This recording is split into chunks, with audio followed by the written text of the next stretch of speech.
accessible as possible. Pi is making cryptocurrency and blockchain technology as accessible as possible. And accessibility includes that how can we minimize the barrier to entry. Barrier to entry includes financial barrier to entry, which is referring to the investment part. That's part of the reason why Bitcoin is hard to enter later, because it's so high. It requires a lot of money to enter for many ordinary people. Another aspect of barrier is technical barrier.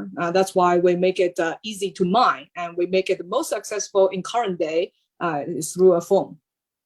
Great. So as I understand it, the Pi coin can only be mined on the Pi network. So why would I want to mine that coin instead of just the Bitcoin, which is, the one that everybody, and their mother wants to be in? Well, to follow from my last answer, basically the two reasons. One is it's free. Everyone, as long as you are willing to make contribution to this network and ecosystem, can participate.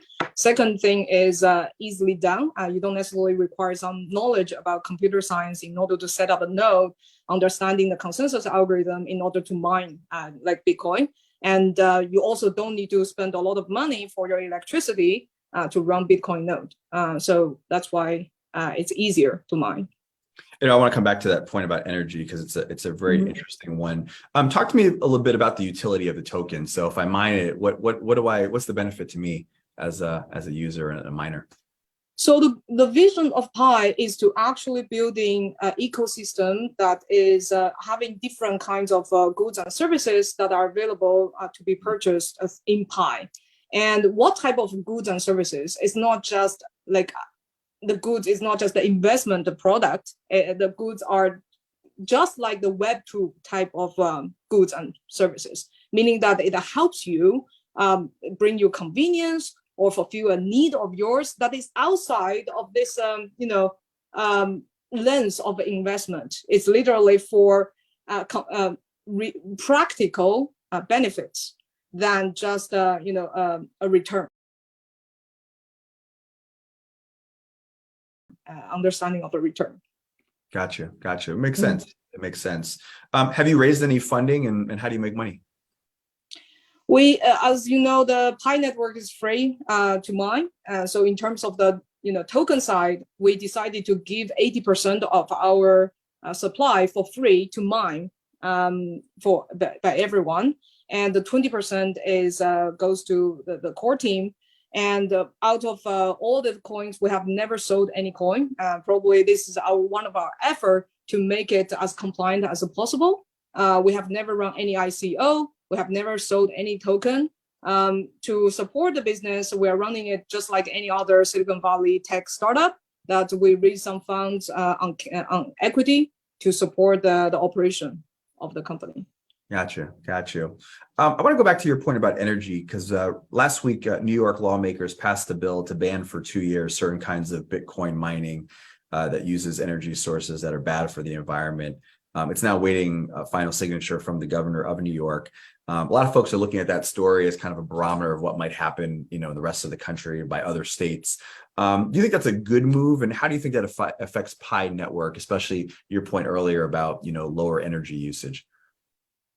Well, its impact on Pi network is, I guess, it's not necessarily directly impacting us because we're completely using a different type of consensus algorithm that is different from proof of work. We're using, a federated Byzantine agreement, by which I mean it's relying on a trust graph instead of energy. So this consensus algorithm relying on a trust graph to dynamically form quorums, which is a subset of the nodes.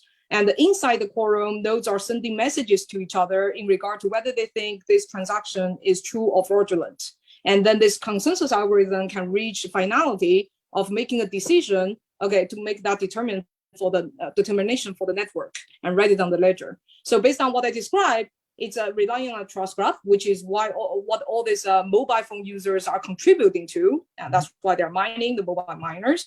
And then relying on that, the nodes are making decisions by transacting, messaging each other about their agreement or disagreement. By saying that, you can understand that any laptop today are able to be online and being able to message each other on the internet. So that's why by nature, this algorithm doesn't necessarily rely on energy. And that is the fundamental reason why Pi network is not consuming a lot of energy like the classic proof of work consensus algorithm. Understood. Final question, Pi network has a huge following worldwide. To what do you attribute your success, and what is needed to further amplify the presence of Pi network in the United States?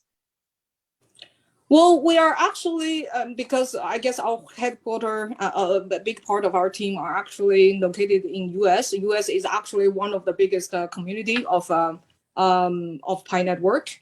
However, Pi Network is a world project. Actually, we have over 230 countries distributed users from pioneers from all over these countries, almost every region of the world now. We are, not necessarily trying to increase a certain population because it's a world project, but in order to build on top of, to grow in every region, we need to basically continue cultivating more utilities, continue to build our community, continue to bolster our sense of identity of being part of the Pi network. And it's from the bottom layer, the blockchain layer, the social structure layer, the cultural layer, all three layers as a full stack of building a full vibrant ecosystem of Pi network. What a fascinating company that you've built, and we thank you for sharing some of the insights with us on what you're working on, how it works, and your thoughts on its future growth. Shengyu Fan, we thank you so much for taking the time and joining us today. Thank you. Thank you. Okay.